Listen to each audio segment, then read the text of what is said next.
Hey, this is Drake here. I was coming back with another Remnant 2 build guide video.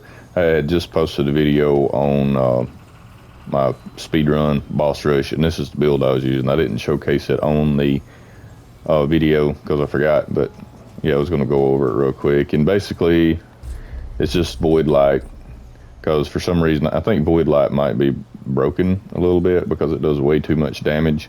And that's what it actually allows for the speedrun. I'm thinking that if they ever fix anything, this will probably be patched over. But what it does, if you're not familiar with Void Light, when it absorbs incoming damage, and it's after expiration explodes and fires up to 5 projectiles which seek enemies, and 22.5 meters because we have amplitude, and projectiles deal 2,025 mod damage, split among enemies, dealing an additional 1,200 per 100 base times 5. But where Void Light really, I don't know, I don't think it's supposed to function this way. But wow, that's really loud. But if you watch, I'm not even going to detonate it. When it explodes, the shockwave does damage too. I don't know if you could see it there. But yeah, for some reason, and it doesn't say it in the description, but the shockwave does almost equivalent to the orbs, and if it's hitting a single target, it's not split among 5 enemies. It's one projectile does 5 times the damage. I have literally seen it hit for nearly 100k in the boss rush if the wave and the projectile both hit the target. So that's kind of where you're getting your boss rush speedrun, and it's absolutely awesome for area clear. There you see, it targets everything, and you have to, and really, there's only about 2 options for detonating it. You could either use a star shot like I am, and the reason that star shot works is because you can run it without having any immovable, and most of the time it won't knock you down. But I mean, every now and again it will, but most of the time it won't knock you down, and it's the only way. You really need explosive damage because the Void Light absorbs damage. So if you use something that's not explosive, you're shooting the Void Light that's on the boss. You're not actually doing any damage to the boss. So you want something that's explosive so that it does damage to Void Light plus to the boss itself. So it kind of limits you to, if you're not running immovable, you have to use Star Shot. But I went Star Shot route mainly because it opened me up to be able to run Jack of all trades for the 40% all damage. So it's as much damage as you can get out of one Void Light explosion, as well, like that. And just the rest, it's kind of standard. I went survivability because health bonus, damage reduction, and armor bonus because you do a lot of self damage. I did weak point and critical damage because it does have a small critical chance, and the Star Shot has a decent critical chance. And then movement speed and evade speed, or movement speed is required for boss rush speed running, and mod damage and mod power generation because of course we're running a mod build, and Star Shot requires a lot of mod regen. And then we went mod damage, mod power regeneration, and movement speed on that. And it's, as far as our traits go, we are fairly squishy because we're not running a whole lot for survivability. But these come with the archetypes. We want strong back, fortify. We have to have swiftness because we need movement speed. Kinship, if not, we'll kill ourselves on the first shot. Life is required. We need as much mod regen as we can get. Amplitude, so that our Void Light and our Star Shot seek out more enemies for area clear. And I actually wound up running Insight because, like I said, Star Shot requires a whole lot of mod regen so that it will function. And we got Siphoner on here and that's as much as I could get in it, was 1 shot of full. And I did go back and get the Profane Heart because we're just doing so much self damage and so much damage to the bosses that the lifesteal is better than constant health regen.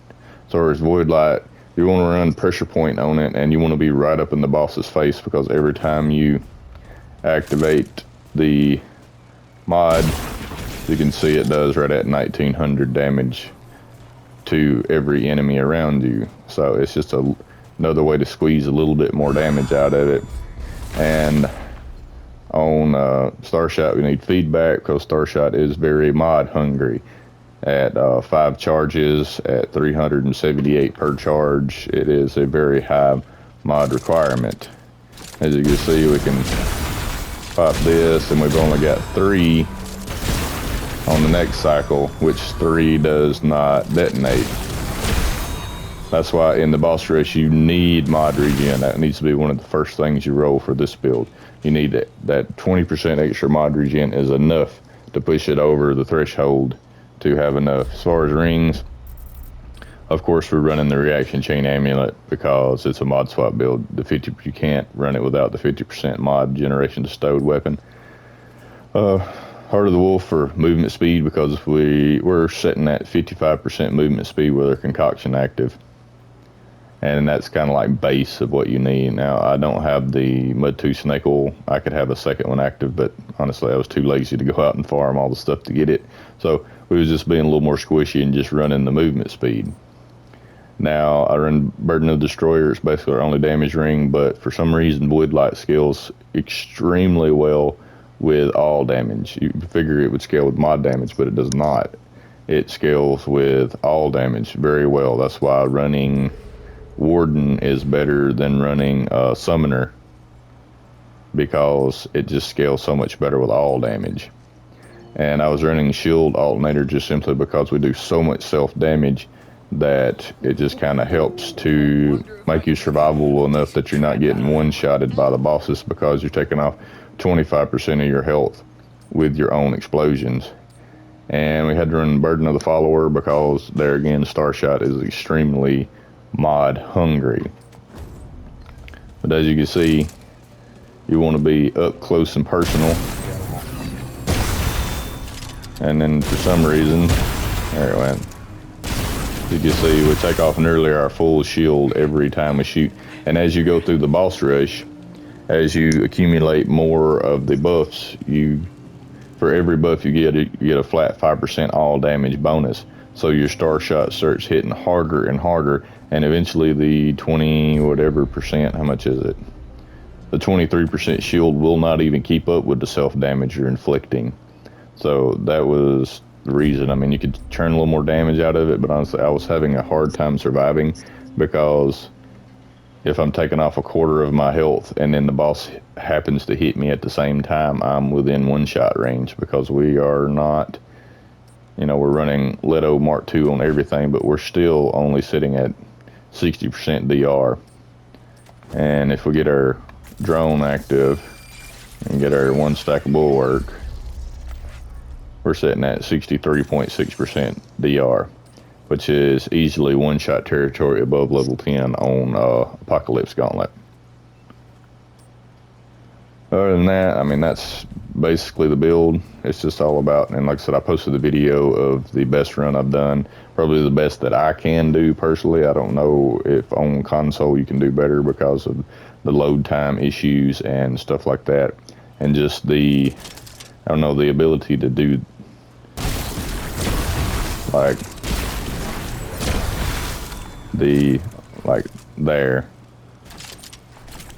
there's a lag time between, or it just seems that console are a bit slower on the mod swap. Now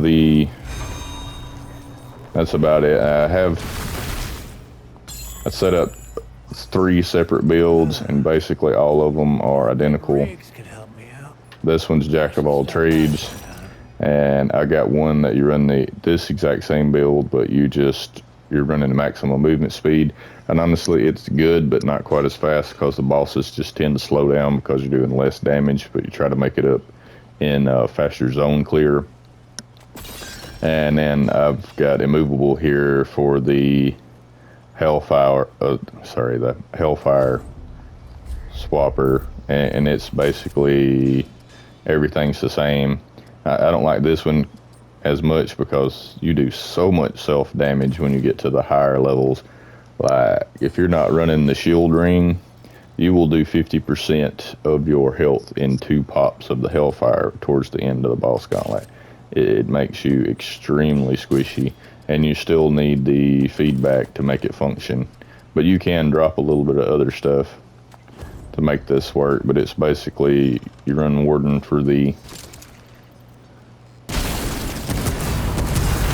bulwark, and then you, as you can see, our void lights are only doing 1900 per pop now, where they were doing 2900 with a jack of all trades.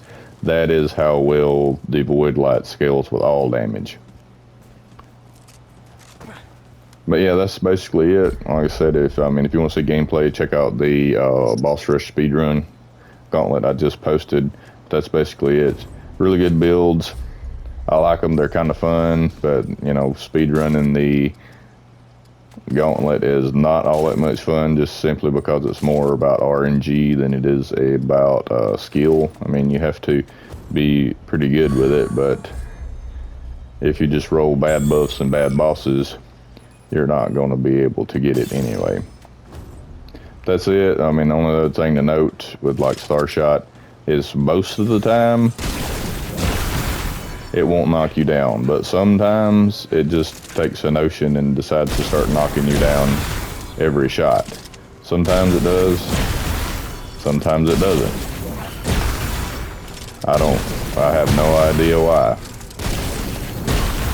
But the kickback animation, if you watch the speedrun I done, you can use it actually as an immovable, because you do not get staggered while you're in, not the knockdown, but the kickback animation. So you actually time that with the boss's attacks to save you from having to dodge and squeeze a little more damage out of it. But I think that's why sometimes it knocks you down, because the kickback animation of the Starshot puts you in a flinch-free state, but sometimes the knockdown and the explosion hits you before the kickback animation. So it's kind of a maker's choice. I have died in boss fights because of the knockback just knocking me down 3 or 4 times in a row, and then the boss finishing me off.